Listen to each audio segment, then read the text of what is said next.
Quantos sabem o que o dia 31 de outubro, que é hoje, 31 de outubro, o ano está passando voando, daqui a pouco a gente tem que cantar o Noite Feliz, que o Natal está chegando. Então amanhã já é novembro, veja bem, novembro. Mas hoje é 31 de outubro, né? E algumas datas do calendário que o Satanás ele tenta atrapalhar, né? Tenta atrapalhar, porque uma delas é a Páscoa, por exemplo. Quando você pensa em Páscoa, você pensa em o quê? Ovo de Páscoa, chocolate, coelho, que eu não sei o que aquele coelho tem a ver. Hoje eu estou querendo saber. Está entendendo? O que coelho tem a ver com o negócio de Páscoa? Tira completamente o sentido da coisa, né? Assim, com essa data de hoje, né? Quem sabe o que se comemora? O Marcelo já está levantando a mão lá. Você está pedindo a palavra? Você quer? O que é? Da reforma? Reforma protestante? Quantos anos? Você está esperto, hein? 504 anos, vai ganhar até um bombom, não, porque não pode ser, você não pode comer bombom, não. Outra coisa. Uma verdura, uma alface. Está precisando de alface. 504 anos da reforma protestante. Aquele fato extraordinário, não é, que marcou a história do cristianismo, que nós hoje somos evangélicos, não é? Exatamente porque um homem iluminado por Deus, claro que muitos outros vieram antes dele, ou muitos outros depois dele, chamado Martinho Lutero, não é? Lendo a palavra de Deus, falei sobre isso hoje pela manhã, em Romanos 1,17, né? Ele viu lá, o justo viverá da fé. Que bênção! Lendo aquilo à luz de velas, ele percebeu que tudo aquilo que ele havia aprendido na sua igreja de origem, o que ele vivia até ali, que a salvação era adquirida por obras, por indulgências ou por outro esforço humano qualquer, ele percebeu que não, Jesus já havia feito todo o esforço e pagado todo o preço. E aí ele entendeu o que era a graça de Deus. E ele entendeu o que era o Evangelho. O Evangelho. Martinho Lutero. Por isso eu queria pedir a você que abrisse agora a sua Bíblia na carta de Paulo aos Romanos, no capítulo 1. Hoje pela manhã lemos o versículo 17. O justo viverá pela fé. Mas agora à noite eu vou ler os dois versículos, o 16 e o 17.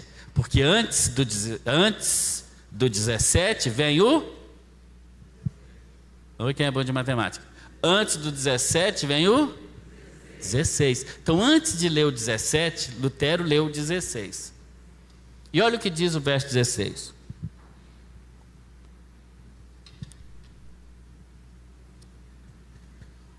Vou ler como está ali. Pois não me envergonho do Evangelho, porque é o poder de Deus para a salvação de todo aquele que crê, primeiro do judeu e também do grego. Aí vem o 17. Porque a justiça de Deus se revela no Evangelho. Veja que a palavra Evangelho se repete. De fé em fé, como está escrito, o justo viverá da fé. Vamos ler todos o verso 16? Volta o 16 para mim aí. Não sei quem está lá, acho que é a Débora. É a Débora? Vamos falar todo mundo junto?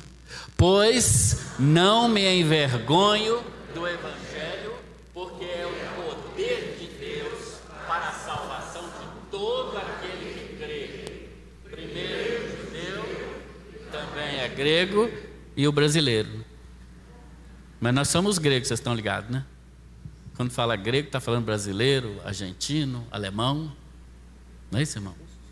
Você vai cantar? Aquela música bonita? Presta atenção na letra dessa música que fala sobre o Evangelho.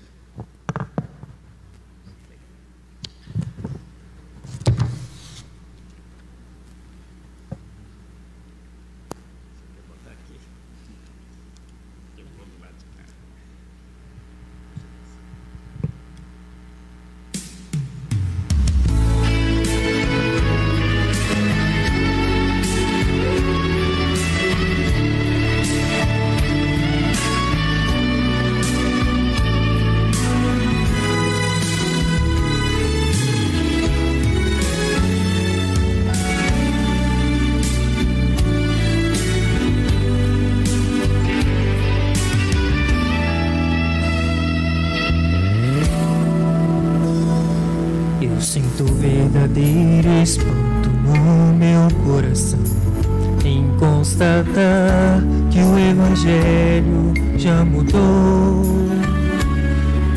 Quem ontem era servo agora acha-se Senhor e diz a Deus como ele tem que ser. Mas o verdadeiro Evangelho exalta Deus.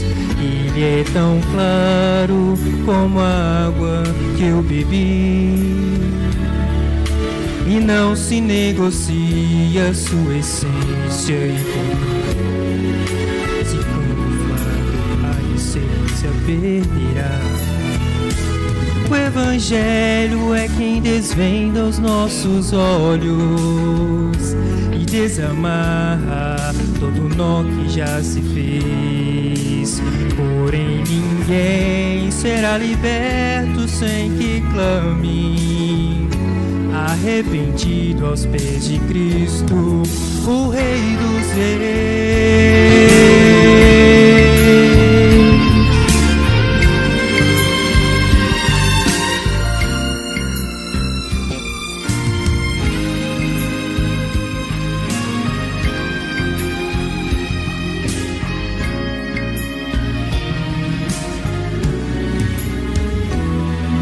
O Evangelho mostra um morto em seu pecado, sem condições de levantar-se por si só, a menos que Jesus, que é justo, o arranque de onde está e justifique o presente ao Pai.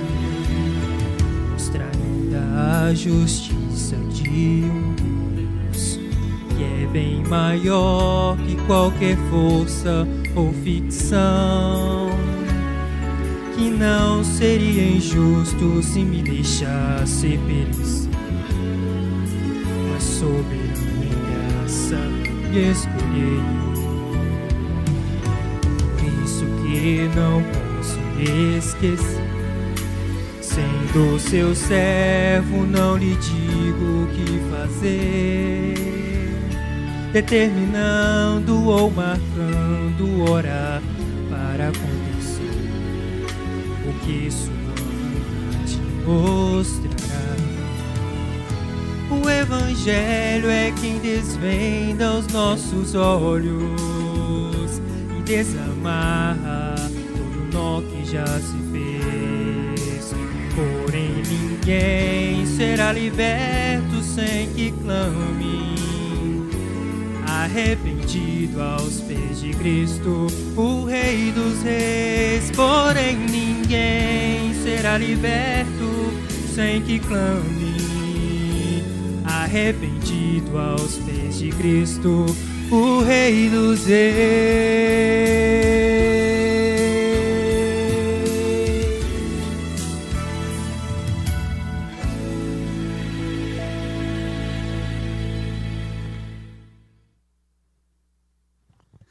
E o povo de Deus diz: amém. Esse é o Evangelho puro de Jesus, que tem sido tão negociado, modificado por tantas pessoas em nossos dias. Como parece que em nosso tempo, essa boa notícia, as boas novas, que é o próprio Evangelho, ele tem se transformado em tantas coisas que nada tem a ver com a essência daquilo que a palavra do Senhor nos apresenta.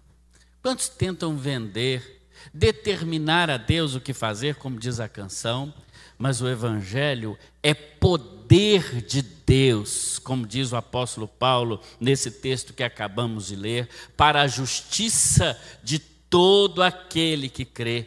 E Paulo diz: eu não me envergonho do Evangelho. Eu não me envergonho do Evangelho. A palavra Evangelho é uma palavra grega, né, que significa uma boa notícia, uma boa nova, especialmente aquela vinda do campo de batalha. Quando os exércitos estão então batalhando e tem um triunfo, num tempo em que não existia telefone, não existia nenhum meio de comunicação, a não ser o próprio mensageiro sair do campo de batalha e vir até onde estava o rei, o general, o comandante. Então, aquele homem, o mensageiro, incumbido de trazer a notícia de triunfo, ele trazia então um evangelho. O que você está trazendo? Estou trazendo o evangelho, estou trazendo uma boa notícia, estou trazendo uma notícia de vitória, estou trazendo uma notícia de triunfo. Por isso Paulo, quando escreve aos romanos, aos crentes que habitavam na capital do Império Romano, que era para onde a boa notícia das guerras do imperador, e vamos lembrar que a época bíblica do Novo Testamento, especialmente a época em que Jesus viveu, o período logo posterior a ele, foi um dos raros tempos na história em que houve paz. Os romanos, sabemos nós, eles instauraram a chamada Pax Romana, ou seja, como todos os territórios conhecidos de então eram conquistados pelo Império Romano, então não tinha guerra. Como o Império vai guerrear contra si próprio? Foi um tempo de paz, aquele que o mesmo apóstolo Paulo, escrevendo aos Gálatas, no capítulo 4, versículo 4, ele chama de plenitude dos tempos, diz o apóstolo, e vindo a plenitude dos tempos, Deus enviou o seu Filho, nascido de mulher. Isso que é chamado da plenitude dos tempos, esse tempo de paz. Então, se não havia guerra, para que dessa guerra viesse um mensageiro para trazer o evangelho, uma boa notícia de triunfo, Paulo agora escrevendo aos romanos que entendiam bem esta semântica dele, essa maneira de escrever, ele diz: eu não me envergonho da boa notícia que eu trago para vocês. Porque o evangelho não devia ser motivo para ninguém de vergonha. Muito pelo contrário, quando alguém chegava e dizia: olha, o nosso exército venceu, nós triunfamos, nós ganhamos a batalha, isso não é motivo de vergonha. É vergonha quando nós perdemos. E para nós que gostamos de futebol, quando nós perdemos, ainda temos amigos e muitos amigos que torcem para o time rival e vai zoar a gente fica envergonhado, a gente some da rede social, porque a gente não vai ficar lá passando vergonha, não é verdade? A gente fala de outras coisas, de culinária, né, Marcelo? De outras coisas importantes, né? Futebol para quê? Eu acho isso uma bobagem, não é?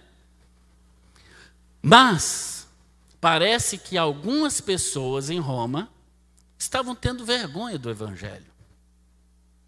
E mais, parece que alguns crentes romanos, além de terem vergonha do evangelho, também estavam envergonhando o evangelho com as suas atitudes. Mas isso, é claro, era só naquele tempo. Hoje em dia não tem isso. Ninguém se envergonha do evangelho mais hoje, não é? Pena que não. Muitos há que têm se envergonhado, muitas vezes, de declarar a sua fé evangélica, de viver a sua fé em Cristo, essa fé pela qual muitos deram as suas próprias vidas, por exemplo, num ambiente de faculdade, que é um ambiente de fato hostil, violento do ponto de vista acadêmico, intelectual.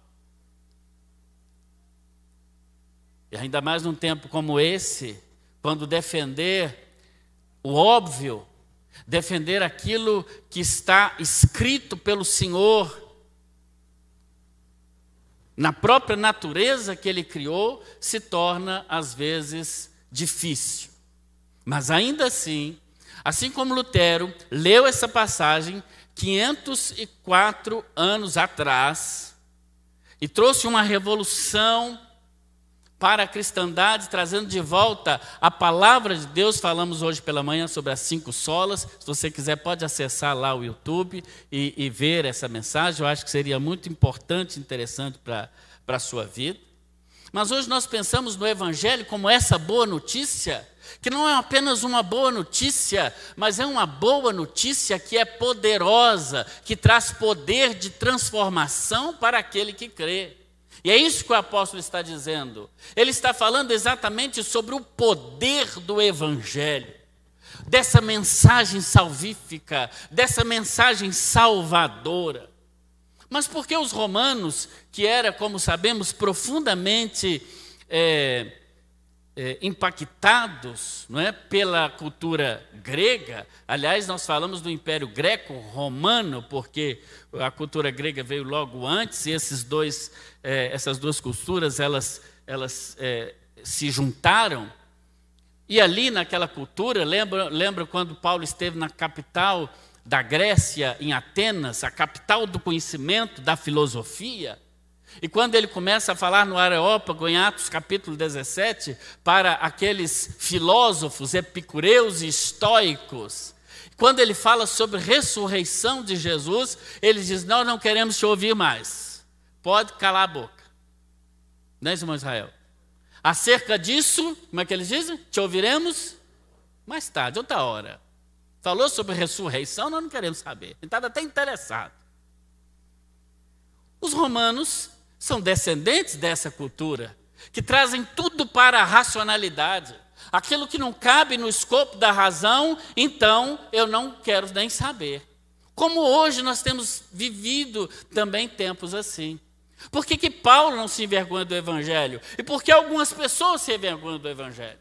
Algumas pessoas se envergonham do Evangelho ainda hoje porque o Evangelho não cabe dentro da racionalidade humana. Falar de um homem que viveu, morreu há 2000 anos atrás, e é por isso que nós estamos aqui hoje à noite. Estamos aqui para louvá-lo, como fizemos agora há pouco. Estamos aqui para engrandecê-lo. Estamos aqui para orar a Ele. Isso é normal? Adolescentes estarem aqui para isso? Olha que esse adolescente bonito. Cada um mais bonito que o outro. Não é isso? Nem Brian. Está prestando atenção hoje, né, Brian? Ele sempre presta, tá, irmão? É porque eu gosto de zoar ele. Está com a Bíblia fechada, Brian. Como? Adolescente que tinha que estar pensando em outras coisas? O que adolescente tem que estar pensando? Que eu nem sei. Enem? Bom, parabéns. Adolescente crente é outro naipe, né? Se fosse outro, ia TikTok, tic-tac, não sei o quê. Vocês estão falando Enem. Glória a Deus. Glória a Deus. Em nome de Jesus. O Evangelho não cabe dentro da racionalidade. Por isso que aí, se você fechou sua Bíblia, eu pedi que você abrisse novamente em Romanos capítulo 1, porque Paulo está desenvolvendo o seu pensamento, está respondendo a pergunta que ele mesmo faz, ou a assertiva que ele mesmo faz, dizendo: não me envergonhe do Evangelho. Por que ele não se envergonharia? Quem devia se envergonhar do Evangelho? Olha o versículo 20 e 21. Porque desde a criação do mundo, os atributos invisíveis de Deus, o seu eterno poder, a sua natureza divina, têm sido vistos claramente, sendo compreendidos por meio das coisas criadas, de forma que tais homens são indesculpáveis. Aqueles que diziam que não criam no Evangelho, diziam isso porque não tinham como realmente provar a existência de Deus. Mas Paulo vai dizer, isso não é desculpa, eles são indesculpáveis, porque os atributos invisíveis de Deus, eles estão presentes na criação visível dele. Como diz o salmista, os céus manifestam a glória de Deus. O firmamento anuncia a obra das suas mãos. Um dia faz declaração a outro dia, em uma noite faz declaração a outra noite. Sem palavras, sem fala, diz o Escritor Sagrado, ouve-se a sua voz. Como podemos ver a presença de Deus na criação? É verdade que se temos a Bíblia Sagrada como aquilo que podemos chamar da revelação especial de Deus para nós, está aqui. Tudo que você precisa saber sobre Deus está na palavra de Deus. Mas há também aquilo que nós podemos chamar da revelação natural de Deus. E o que é revelação natural? É aquilo que Ele criou. É aquilo que Ele criou. Paulo está dizendo, ninguém é desculpável, porque desde a criação do mundo, os atributos invisíveis de Deus estão presentes aí. Ok, a ciência descobriu que a Terra é uma circunferência achatada nos polos, não é isso? Aprendemos lá, já desenhamos muito isso na aula de geografia. Que a Terra está em movimento, não é? Um movimento, que chama os dois movimentos, vamos lembrar da aula de ciência aí. Um sobre o seu próprio eixo, que é a rotação, que faz o dia e a noite, mas ela vai girando em torno do... Como é que chama esse movimento? Translação. Vocês não faltaram na aula não é isso? E o Sol vai andando para lá, e a Terra vai andando, Urano, Netuno, Plutão, não sei mais quem, vai todo mundo atrás. Bacana isso, não é? Bacana ou não? Quando você gira um pneu, já brincou de pneu? Vocês são ricos, né? Eu sou pobre, eu brincava de pneu na rua. Mas você joga um pneu para você ver. Tem uma hora que ele para de girar. A física diz que para ele continuar em movimento, precisa haver uma força para impulsioná-lo. E eu pergunto, que força que impulsiona a Terra, os planetas, todo mundo girando, todo mundo andando sem parar, e nós estamos girando e não cai, de cabeça para baixo, aquela confusão. Pergunte à ciência que força é essa. Eu sei. O apóstolo Paulo coloca aqui, está aqui na Escritura Sagrada, aquilo que a ciência não explica ainda, chama-se Deus. Esse é o evangelho que está aqui, até a vinda do Senhor Jesus Cristo, não poderá ser mudado. Muitos não creem no evangelho porque querem entendê-lo sob a ótica da razão. Mas ele não cabe ali, ele é de outra ordem. Ele não é da ordem da física, mas da metafísica. Daquilo que está para além daquilo que se vê. Que você não pode explicar, mas você pode sentir. Paulo estava combatendo o ateísmo da sua época. Hoje em dia, o ateísmo ganhou um outro parceiro, o chamado agnosticismo. Basicamente, o ateísmo é aquele que nega a existência de Deus, vai dizer, Deus não existe. O agnosticismo, mais intelectualizado, ele vai dizer, não é possível provar a existência de Deus. Parece que é a mesma coisa, mas não é. Um está no âmbito ainda da fé, diz, não existe, eu não creio. O outro tem uma base científica que vai dizer, é impossível provar a Deus. E daí, Paulo chega à conclusão que aqueles que negam Deus, aqueles que negam a existência de Deus, eu vou dizer a você, se Deus não existe, então tudo é permitido. E a partir desse pressuposto da não existência de Deus, o homem então tem realmente, o ser humano então, tem realmente negado a existência de Deus, não apenas intelectualmente, porque esse não é o pior tipo de ateísmo. O pior tipo de ateísmo é negar a Deus na nossa existência, é negar a Deus no nosso dia a dia, na nossa vivência, no nosso cotidiano. E quantos estão negando a Deus nesse sentido, até mesmo aqueles que se dizem religiosos? Creem em Deus, mas vivem uma vida como se Ele não existisse. Olha o que o apóstolo Paulo, ele nos fala, vou pedir os meninos para colocar aí para mim, se for possível, 1 Coríntios 2, versículos 4 e 5, o que o apóstolo Paulo, aos coríntios agora, ele está falando que o evangelho, ele não são palavras, olha o que ele diz, a minha palavra e a minha pregação não consistiram em linguagem persuasiva de sabedoria, não é a sabedoria humana que é o evangelho, mas em demonstração do Espírito e de poder. Agora o verso 5. Para que a fé que vocês têm não se apoiasse em sabedoria humana, mas no poder de Deus. O evangelho não são palavras. O evangelho está baseado no poder de Deus. Qual poder? Qual outra instituição que não a igreja, a mensagem do evangelho tem transformado pessoas ao longo dos tempos?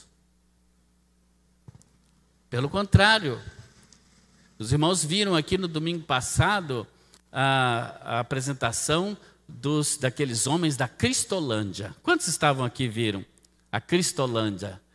De onde eu estava em Montes Claros pregando naquela manhã, mas assisti um pouquinho mesmo lá no púlpito, que eu fico de olho aqui. Eu posso estar aí na China que eu estou olhando o que vocês estão fazendo aqui. Agora, Posso não estar em 2 lugares ao mesmo tempo, mas saber o que acontece em 2 lugares ao mesmo tempo, dá para saber. E eu fiquei impactado. Aquilo é o Evangelho. As casas de recuperação não transformam. A cadeia, muito menos. A escola, infelizmente, também não. Mas o Evangelho, por intermédio do seu poder transformador, continua transformando as pessoas. Continua agindo na vida das pessoas. O apóstolo Paulo fala também, é interessante, que ao mesmo tempo que ele condena o racionalismo exagerado presente no ateísmo, né? Aqueles que negam a existência de Deus, ele vai falar também que esses mesmos que estão no pressuposto de uma racionalidade, eles vão para a idolatria. Então, de um lado você crê na ciência. Nós temos ouvido muito sobre isso, né? Ciência, ciência, ciência. Mas, de outro lado, nós vemos o apóstolo condenando a idolatria. Olha comigo o versículo 22 e 23, o que ele diz. Ele diz assim: dizendo-se sábios, tornaram-se loucos e trocaram a glória do Deus imortal por imagens feitas segundo a semelhança do homem mortal, bem como de pássaros, quadrúpedes e répteis. Dizendo-se sábios, diz o apóstolo, tornaram-se loucos. Roma também, não obstante ser um centro cultural, intelectual, da razão, era também um centro da irracionalidade, porque a idolatria nada mais é do que culto à irracionalidade. O apóstolo Paulo está dizendo que ali, então, eles trocaram a glória do Deus imortal por imagens feitas por mãos de homens e a semelhança do homem mortal. E lá não era só homens, pessoas, homens e mulheres, como no Brasil, que são feitas imagens sobre elas, mas répteis, quadrúpedes e etc. Os livros de história nos mostram a variedade dos deuses, tanto gregos quanto romanos.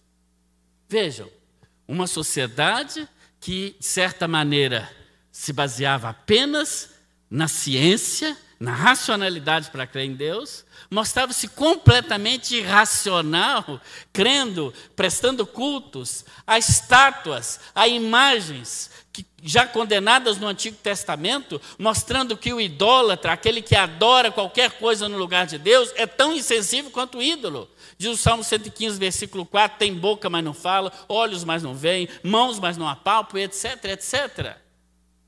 Mas ainda assim, naquela cultura que valorizava tanto a ciência, tanto que pode ser provado, era uma cultura que, quando Paulo chega no Areópago, ele diz aos areopagitas, né, aqueles filósofos que ficavam ali discutindo o dia todo, porque não tinha outra coisa para fazer, depois você lê Atos 17, que você vai ver essa história. Ele diz assim: senhores, vejo que vocês são muito supersticiosos, porque os romanos, os gregos, nesse caso, em Atenas, o berço da filosofia, colocaram um altar para cada deus, Deus para tudo, Deus do vinho, Deus do sexo, Deus não sei de quê, Deus não sei mais quê, Deus não sei mais quê, a ponto deles colocarem um altar sem nenhum Deus em cima e escreveram assim embaixo: ao Deus desconhecido. Por quê? Eles pensaram: vai que existe um ídolo, vai que existe um Deus que nós não conhecemos ainda, mas que ele existe e ele fica bravo com a gente e fala: por que vocês não fizeram o meu? Fizeram de todo mundo, só o meu não está aí. Vou mandar um raio em vocês. Vá. Eles falam: vai que tem um Deus que a gente não conhece, vamos deixar isso aqui para ele. Ao Deus desconhecido. Veja a idolatria do povo que dizia que a ciência, que a filosofia é que era o mais importante. Quão culta pode ser uma civilização? Quão intelectual pode ser uma pessoa? E ser rudimentar no que diz respeito à fé cristã e à sua experiência com Deus? Porque conhecimento, em muitas vezes, não tem absolutamente nada a ver com sabedoria. Conhecimento se adquire na faculdade. Viu, crianças? Vocês estão fazendo Enem? Levanta a mão aí. Glória a Deus. Estão fazendo Enem? Só você? Vocês não estão fazendo nada não, menino? Você está também, né, meu filho? Muito bem, faz muito bem. Vocês já estão estudando já, né? Só no computador? E vale? Sei. Eu não quero morar num prédio que vocês construíram. Vocês vão construir prédio também, né? Ainda bem. Brincadeira, hein? Moro sim, viu, gente? Ainda mais se for de graça. Estou facinho morando em qualquer apartamento. Vocês vão adquirir lá, mas do Senhor vocês obtêm sabedoria. Viu, Carol? Sabedoria.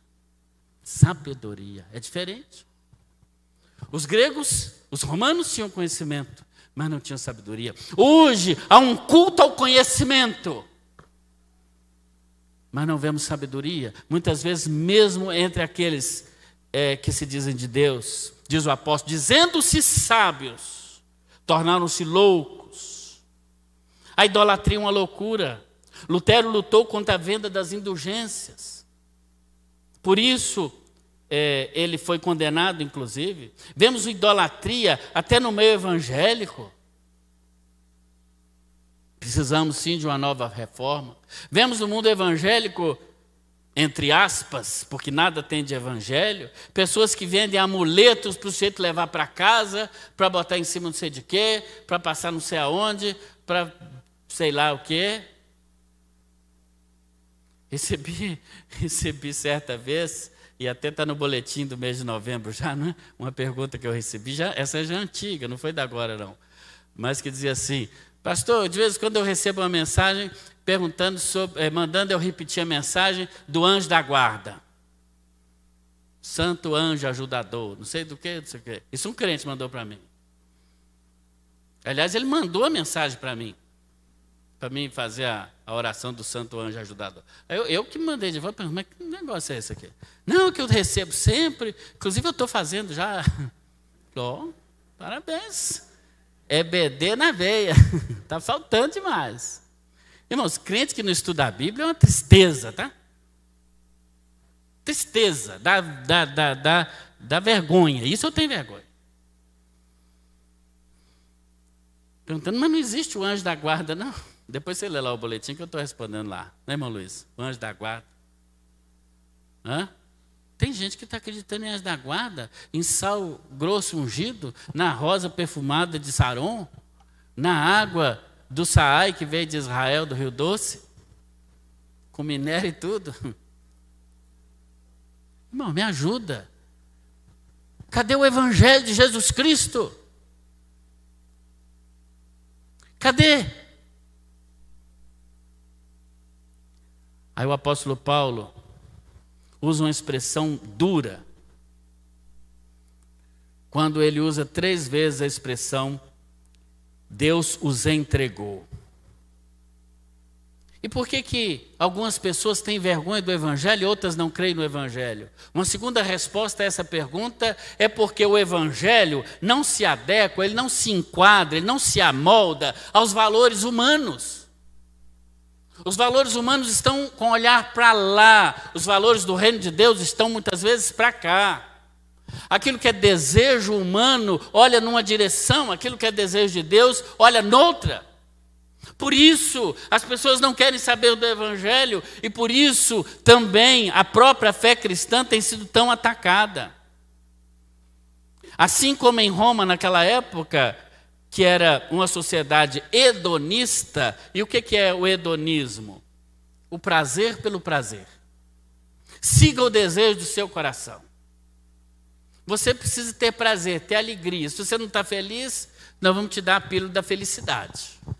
Não é isso que tem sido vendido por aí? O que vale a pena é você ter prazer. Especialmente no que diz respeito à visão sexual.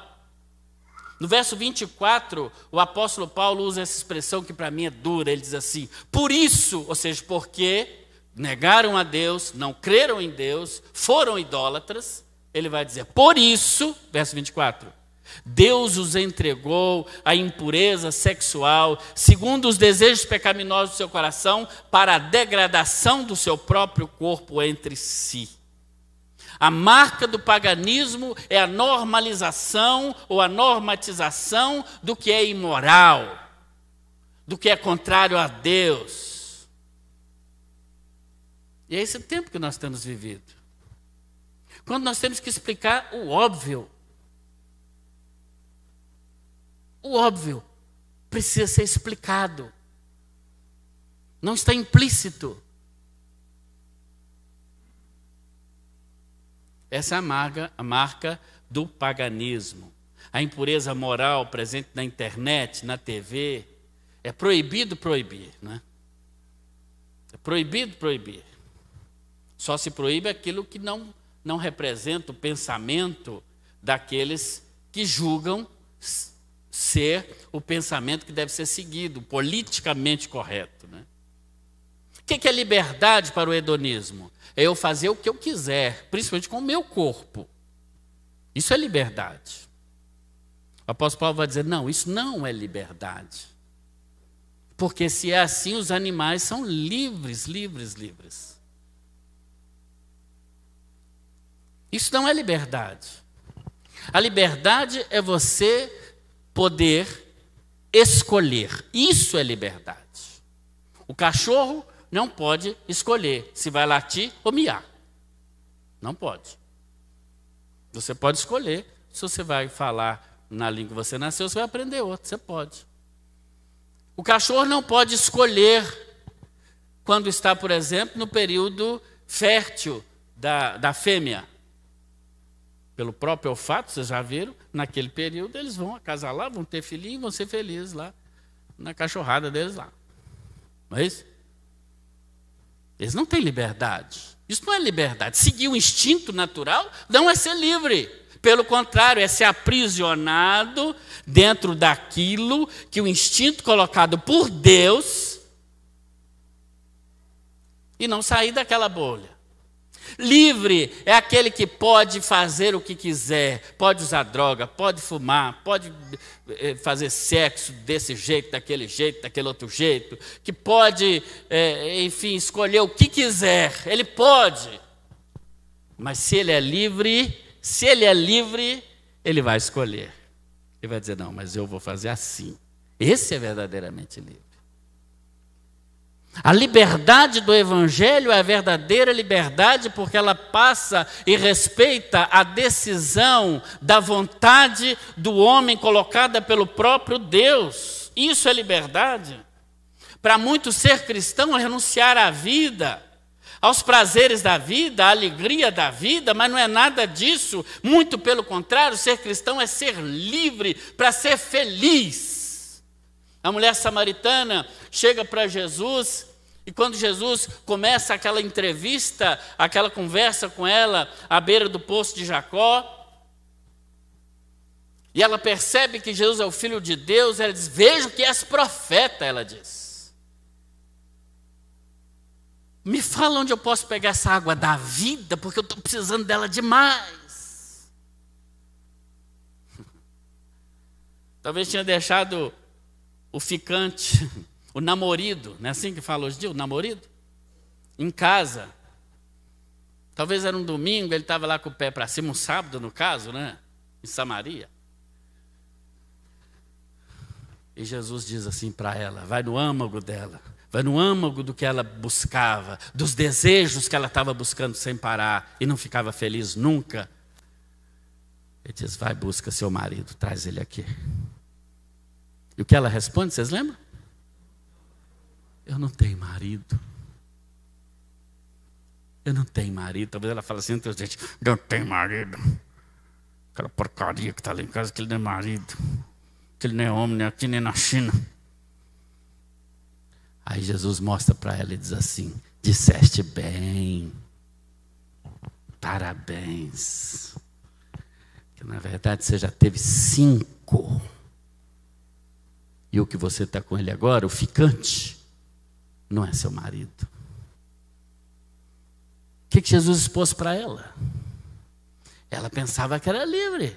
Podia ter 5 maridos. Você pensa que é livre? Posso ter quantas mulheres eu quiser. Você pensa que é livre? O Evangelho vai dizer, livre é aquele que tem uma esposa, um marido, e que cada dia vai escolher estar com ela ou com ele, renovando a sua aliança de amor. Posso ouvir um amém ou não? Isso é liberdade. Não é a falsa liberdade do mundo. Isso é evangelho. Mas o apóstolo Paulo está dizendo, Deus os entregou, porque eles foram contra. Eles ouviram o evangelho, eles ouviram a boa notícia, mas persistiram no erro, seguindo o que o corpo pede. Eu dizia lá para os nossos estudantes, estudamos juntos todo domingo, 18 horas, você quer aprender mais sobre a Bíblia, principalmente você que está chegando agora para a igreja, quer conhecer um pouco mais, não pode vir na escola dominical de manhã, 9 horas, 10 horas, venha à tarde, 18 horas, eu estou aqui todo domingo, 6 horas da tarde, recebendo pessoas. E hoje a gente falava lá sobre os dons, e um momento eu falei sobre o pecado, né? Meus alunos estão aqui, e o pecado é bom, irmãos. Se o pecado fosse ruim, ninguém queria pecar, não. Ó, pecado é chupar um limão. Quem vai querer? Isso é fácil demais num pecado desse jeito. Ué. O pecado é um negócio bom demais, viu, irmão Israel? Não é? Você já pecou? Pois é, então você sabe. Sabe que eu estou falando a verdade. Mas a pessoa livre é aquele que não vai ceder ao pecado, vai dizer, eu posso escolher. Eu escolho Deus, eu escolho a boa notícia e não a má notícia sobre mim.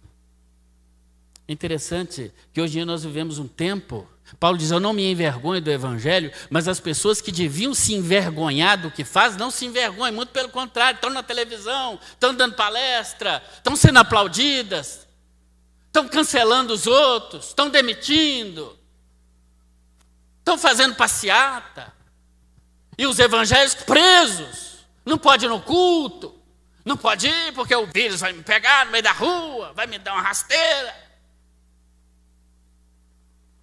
A igreja acuada. A igreja que tem o poder do evangelho transformador. Recebe um negócio desse para falar de Jesus e não sabe ficar com medo. Vou falar, não, estou com medo, vou guardar isso aqui, vou falar de Jesus com ninguém, não. Vou ficar calado, que eu estou com vergonhinha. Mas se for para falar de besteira, do politicamente correto, do presidente sei da onde, da política errada, vagabunda de todo jeito, todo lado, eu falo que é uma beleza, e posto na minha internet, e está tudo bem. Isso eu não tenho vergonha. Paulo diz, eu não me envergonho do evangelho, pode se envergonhar quem quiser. O evangelho é o poder de Deus para a salvação de todo aquele que crê. A igreja do Senhor Jesus não pode se calar diante das pressões da sociedade que ela vem recebendo. Ela tem que defender o que são os valores do evangelho. Valores que hoje marcam e negam a marca de Deus presente na criação, irmãos. Quem tem um quadro em casa? Um quadro na parede, um quadro bonito que tem uma assinatura. Deixa eu ver, quem tem? Não precisa ser caro, não. Vocês têm? Irmã Marinete tem um quadro. Quem pintou o quadro, você sabe, não? Ó, famosa ali, ó. Famosa Ingrid. Quem mais? A nossa querida Andréia. Quem pintou esse quadro? Mas é bonito. Está assinado. Carmen. Não sei quem é, mas tudo bem. Está assinado. Deus pintou um quadro. Deus pintou o Bituruna. Posso ouvir um amém ou não? Bituruna é de Deus, irmão. Você está doido? Negócio daquele bonito. Leva todo mundo lá já. Não sei quantas vezes já estou subindo até da pé já. Sei cada curva daquele caminho. Onde eu tenho que engatar uma marcha mais forte. Ficar embaixo, porque senão ele para no meio. E sabe o que é que Deus fez? Assinou. Vocês já viram quando a gente se refere a uma obra de um pintor famoso, a gente se refere ao autor pela obra, né? O pelo autor, por exemplo, eu tenho em minha casa um Picasso, né? Oh, claro que não é o Picasso que está lá, o pintor, é um quadro que ele pintou. Ou seja, Deus fez e deixou a marca dele, a assinatura. Os entendidos, só de ver a maneira como o pintor pressiona o pincel, eles sabem distinguir se aquele quadro é original ou é uma cópia. Pela cor, as pessoas que sabem. Mas mesmo na época de Paulo, as pessoas já estavam querendo negar o que Deus criou como marca. Veja o que diz aí, já estou caminhando para o final, no versículo de número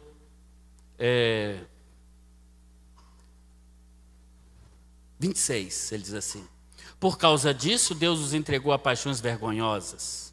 Até suas mulheres trocaram suas relações sexuais naturais por outras, contrárias à natureza, contrárias ao que Deus criou, contrárias à pintura de Deus.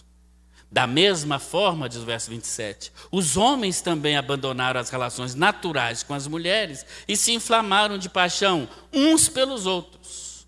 Começaram a cometer atos indecentes, homens com homens, e receberam em si mesmos o castigo merecido pela sua perversão. Paulo fala aqui de paixões vergonhosas e dos que mudaram o uso natural dos seus corpos. Está se referindo à atividade sexual, claro. Não tem onde sair, as pessoas tentam mudar aqui, mas é bem assim. O texto fala por si.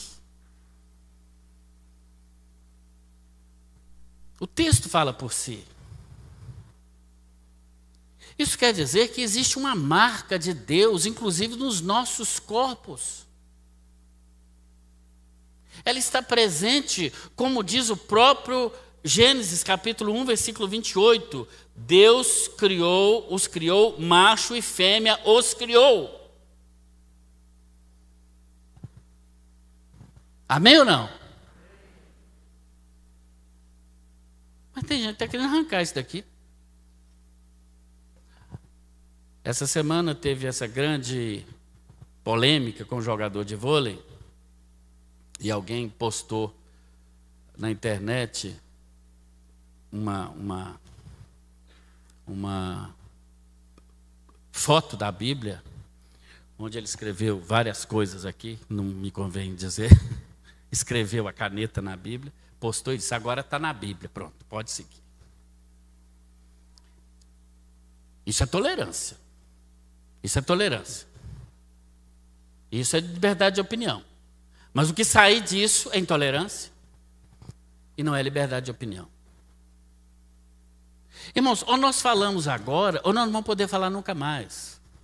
E deixa eu dizer uma coisa para os irmãos aqui. Sempre houve na história, e principalmente na cultura romana, vocês sabem disso, pessoas que viviam conflitos em relação ao seu corpo, a sua sexualidade, né, presente no corpo. Sempre existiu na história pessoas que viveram conflitos em relação à sua sexualidade, que não sabemos, a ciência não sabe, a psicologia não sabe, a biologia não sabe, não vem dizer que sabe. Alguns diziam que existiu o gene gay. Não existe nada disso. A ciência procura saber se é um comportamento, se é aprendido, se é opção, se é escolha. Não vou entrar nesse detalhe, mesmo porque aqui não é lugar disso. Porque Deus criou gente. Amém ou não? Está quente, está falando, está andando, é gente. Deus ama gente. Não interessa o que ele fez da vida dele. Deus continua amando do mesmo jeito. Mas sempre existiu pessoas conflitantes. E existe em nosso tempo também as verdadeiras pessoas que estão passando por conflitos, que têm que ser abraçadas, que têm que ser respeitadas, que têm que ser toleradas, que têm que ser incluídas. Amém ou não? É gente. Mas o que nós estamos falando, e o que o Evangelho precisa combater, é uma ação demoníaca presente na sociedade para fazer a exceção ser uma regra de escolha, especialmente para crianças. É dizer para a criança: olha, não leve em conta o que está marcado no seu corpo, não, criancinha de 4, 5 anos. Você tem um pipiozinho aí, mas não quer dizer nada. Deus não sabe de nada. Seja o que você quiser. Isso é pecado. Isso é pecado. E isso a igreja precisa combater. Agora, pessoas que vivem conflitos de ordem sexual, psicológica, esquizofrênico, sei lá o quê, tem que ser abraçado pela igreja, amado. Estão entendendo o que é que eu estou dizendo? Uma coisa é preconceito. Isso nós não podemos ser de maneira nenhuma. Crente nenhum, igreja nenhum é homofóbico, pelo que eu conheço. Essa aqui, pelo menos, não é. E se for, está pecando. Mas daí, a você ter que aceitar tudo na enxurrada que vem dessa estratosfera comandada por principados e potestades presentes em todos os poderes da nação, isso é uma distância muito grande. Não tem nada a ver. O evangelho continua sendo evangelho. E não vai deixar de ser. Porque a sociedade está dizendo que não vai. Irmãos, não tenhamos medo de ser igreja. A igreja não vai ser destruída. A igreja é triunfante. A igreja é a boa notícia. Jesus falou, eu estarei com vocês até quando? Até o fim dos tempos. Então a igreja vai chegar no fim dos tempos e Jesus vai estar lá nos esperando. Portanto, sejamos firmes e constantes, sempre abundantes na obra do Senhor, amando quem precisa ser amado, mas condenando com veemência o pecado.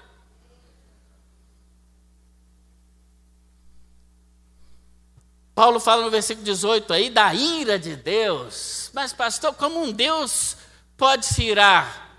Claro que se ira. Como eu me iro com meus filhos muitas vezes, e os repreendo, e os corrijo, e se eu faço isso porque eu os amo, senão eu deixaria eles viver do jeito que quisessem. Mas um Deus que ama, Ele corrige. E por último, e agora é de verdade por último, muitos se envergonham do Evangelho, muitos não creem do Evangelho, simplesmente porque desconhecem o seu poder. O Evangelho é o poder de Deus que nos transforma. Transforma, segundo o apóstolo Paulo, todo aquele que crê. Quando lemos que o Evangelho é poder, muitas vezes nós imaginamos que do poder não possa vir uma boa notícia. A gente pensa no poder como algo que subjuga, autoritário. Não, esse poder é um poder para o bem, é um poder que nos levanta, é um poder que nos salva, é um poder que nos regenera. E só basta crer, é isso que o apóstolo diz, para a salvação de todo aquele que crê. É o poder que transforma aquele que crê, basta crer e dizer, eu creio em ti, Senhor. Eu quero ser transformado por ti. Porque muitas vezes, muitos de nós estamos apontando também para o pecado, que fala aqui no versículo 25, está claramente aqui a homossexualidade, tanto feminina como masculina, e muita gente está apontando para cá e dizendo assim, está aqui na Bíblia. Mas eu quero chamar a sua atenção para outros versículos que estão aí. Olha o versículo 28 a 32. 28 a 32. Eu quero ler para você escutar. Além do mais, visto que desprezaram o conhecimento de Deus, tem mais gente nessa lista aí, além dos que usam erradamente o seu corpo. Ele os entregou a uma indisposição mental reprovável para praticar o que não devia. Verso 29. Tornaram-se cheios de toda sorte de injustiça, maldade, ganância, depravação, tão cheios de inveja, homicídio, rivalidade, engano, malícia. Olha ali, talvez se enquadre aqui, ó. São bisbilhoteiros, caluniadores, inimigos de Deus, insolentes, arrogantes, presunçosos, inventam maneiras de praticar o mal, desobedecem aos pais, olha aí. São insensatos, desleais, sem amor pela família, implacáveis. Você achou o seu pecado aí, irmão? Ou você só está achando só lá em cima que tem pecado? Achou o seu?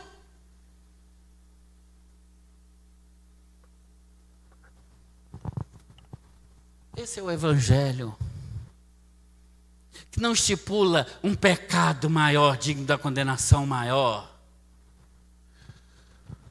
mas que nivela todo pecado no mesmo nível e fala, o Evangelho é poder de Deus para a salvação de todo aquele que, e quem não crê e está incluído nessa lista, como diz o Senhor Jesus, já está condenado.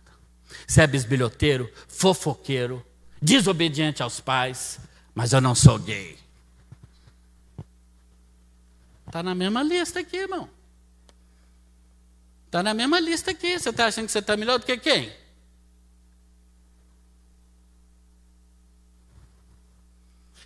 Mas o Evangelho é o poder de Deus, que salva aquele que crê, independente da escolha que ele fez na vida, independente do seu passado pregresso. O Evangelho é o poder de Deus que nos justifica, como diz o versículo 17, o justo viverá da fé. E o que é ser justificado? É ser considerado sem pecado, sem culpa. Sem culpa. Sem pecado. O poeta português Guerra Junqueiro escreveu certa vez: não creio, Cristo, no teu perdão, porque o justo não perdoa. Mas a justiça de Deus se baseia na substituição, em que Jesus, o justo, já entregou a sua vida por nós, pecadores. Ele já pagou o preço. Não interessa o seu pecado, não é maior e nem menor do que o de ninguém.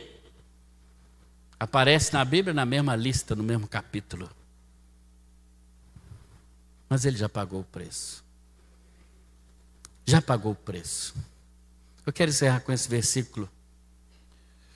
Versículo de Colossenses, capítulo 2, versículos 12 a 15. Se você puder colocar para mim aí, em nome de Jesus. Colossenses, capítulo 2, de 12 a 15. Que fala sobre o escrito de dívida. Olha o que o apóstolo Paulo diz aos Colossenses. Pode colocar o 13, a partir do 13, por favor. Quando vocês estavam mortos nos seus pecados, é toda aquela lista que eu falei, nem circuncisão da carne, ele lhes deu vida juntamente com Cristo, perdoando quantos pecados? Quantos? Todos. Para frente. Cancelando o escrito de dívida que era contra nós, que constava de ordenanças, os quais nos era contrário ou prejudicial. E o que ele fez? Removeu inteiramente, cravando na cruz. E despojando os principados e potestades, publicamente os expôs ao desprezo, triunfando sobre eles na cruz. Vejam, eu me lembro quando criança morava com meu avô. E o vovô comprava na mercearia da dona Judite. Tinha esse negócio de Coelho Diniz, Super Big Mar, não sei o quê. Olha o jabazinho aqui. Era a dona Judite. Viu, Ive? Não sei se lá na sua loja você faz assim. Devia fazer e abrir um para mim. Tinha caderneta. Cada cliente tinha uma caderneta. Aí durante o mês a vovó, ele vai lá buscar isso, vai lá buscar aquilo. Dona Judite anotava. No final do mês o vovô ia pagar. E eu ia junto, para ele comprar bolacha Mabel para mim e leite ninho. Eu sou esperto desde cedo. Aí a dona Judite pegava, isso aqui, seu Pedro, açúcar, não sei o quê, não sei o quê, não sei o quê. No final dava um valor X, que eles nunca concordavam. Era uma discussão, era uma novela, uma piada. Sei que no final o vovô, muito contragosto, pagava, o dinheiro saía devagarzinho do bolso dele, aquela pina de contando aquelas notinhas. Aí a dona Judite quitava. Sabe como é que ela quitava? Ela fazia um X assim, naquela página, e virava uma nova página completamente em branco, para comprar mais mês que vem. É isso que o apóstolo Paulo está dizendo. Não interessa o pecado, o evangelho é o poder de Deus.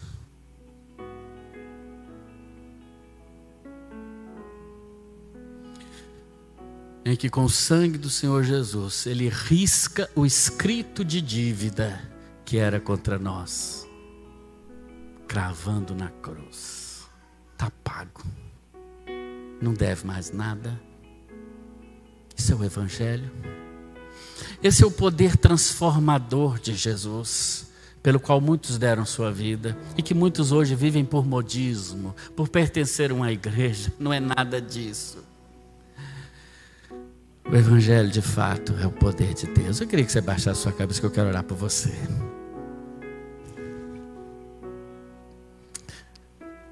Como o tempo tem passado, mas o evangelho continua poderoso, transformando vida. Transformou a minha. Um dia eu vou contar a minha história, que vocês vão chorar. Ele transformou a minha vida. Ele me tirou de um poço de lama. Ele me tirou do serviço a Satanás, Ele me livrou da morte física, inclusive. E eu estou aqui só pela graça dEle. Só por graça, mais nada, absolutamente nada. Eu não sou nada. Em nome de Jesus, eu quero dar oportunidade a você hoje de crer nesse evangelho. Eu não quero saber se você é membro de igreja, foi batizado. Não é isso que eu quero saber hoje à noite. Eu quero saber, você entende que esse evangelho é poderoso e ele pode transformar a sua vida de uma vez por todas? Que ele é poderoso para te transformar. Você quer receber essa dádiva de Deus no seu coração, que cobre todo o pecado, seja ele qual for? Eu queria que você ficasse em pé onde você está. Eu quero orar por você. Em nome de Jesus. É uma decisão poderosa, porque para receber um evangelho poderoso desse tem que ser corajoso e não se envergonhar. Paulo diz: eu não me envergonho. Se você não se envergonha, quer receber esse poder na sua vida, fique em pé onde você está, que eu quero orar por você. Eu não vou te chamar aqui na frente, nem vou perguntar seu nome, pode ficar tranquilo. Mas eu quero orar pela sua vida agora em nome de Jesus. A igreja está orando por você. A maioria de nós já fomos transformados. A maioria de nós estávamos perdidos e fomos salvos pela graça de Deus. Não merecemos, mas Ele nos salvou. Ele tomou sobre si os nossos pecados e riscou o escrito de dívida. Qualquer pessoa nesse auditório, eu vou orar agora. Qualquer pessoa, fique em pé. Atenda o chamado do Senhor em nome de Jesus. Essa é uma noite de salvação. Glória a Deus, glória a Deus. A igreja está orando. Talvez você tenha pecado e se arrepende de dizer: Senhor, o Senhor riscou o escrito de dívida em nome de Jesus. Eu quero selar isso como igreja em nome de Jesus. Declarar você perdoado, declarar você justificado pelo Senhor agora. Você quer se arrepender? Tem que ser corajoso, tem que não se envergonhar. Por isso você vai ficar em pé onde você está. Glória a Deus. Glória a Deus. Não se envergonhe. Paulo diz: eu não me envergonho, porque Ele é o poder de Deus. Poder de Deus. Há mais alguém na galeria? Há mais alguém aqui? Há mais alguém? Eu não vou insistir muito, porque eu não estou vendendo um produto barato. Estou vendendo algo o mais caro que existe: a salvação, tanto nessa vida quanto na vida futura. E glória a Deus por esses que se levantaram. Deus, muito obrigado por essa palavra do Senhor ter chegado a nós de uma maneira tão especial. Servos teus do passado que pagaram com a vida para que esse evangelho chegasse puro a nós. Senhor, nós não temos como te agradecer por Jesus, o teu filho. Ah, Deus, a tua palavra, ela mostra que todos nós pecadores estamos no mesmo nível, Senhor. Nos perdoe primeiro por fazer distinção de pecado. Oh Deus, nos dê sabedoria nesse tempo tão difícil de entender as coisas, Pai. Mas faz-nos entender a tua palavra, sem deixar de sermos amorosos. Faz-nos não negociar com o pecado, mas sem deixarmos de abraçar o pecador. Faz-nos rejeitar completamente tudo aquilo que não agrada ao Senhor, mas beijar a criatura do Senhor, o ser humano, independente do que seja. Começa essa transformação pela igreja, Senhor. A igreja do Senhor está aqui, começa por nós. Começa implantando em nós o evangelho. Começa, Senhor, transformando-nos com a tua boa notícia, a notícia do reino. Deus, nós, em primeiro lugar, é que precisamos aceitar essa mensagem. Mas aqueles outros que estão também abrindo o coração hoje à noite, entenderam essa palavra, que teu Santo Espírito, o Espírito da verdade, possa trazer ainda mais sabedoria, mais luz, e que o amor de Deus, o nosso Pai, que a graça salvadora do Senhor Jesus Cristo, a comunhão e a consolação do Espírito Santo de Deus esteja com a tua igreja, bem como com todo o povo do Senhor, reunido, espalhado em toda a superfície da terra. No nome de Jesus. Glória a Deus, glória a Deus, glória a Deus. Aleluia. Aleluia. Vamos ficar em pé, vamos louvar o Senhor. Enquanto cantamos, você tem a liberdade de dar um tchau para o seu irmão, abençoar a vida dele, ainda que sem tocar nele, não precisa ir para o seu lar. Que você tenha uma semana abençoada na presença de Deus. Temos um encontro aqui na quarta-feira, 20 horas. Deus te abençoe.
Sobre a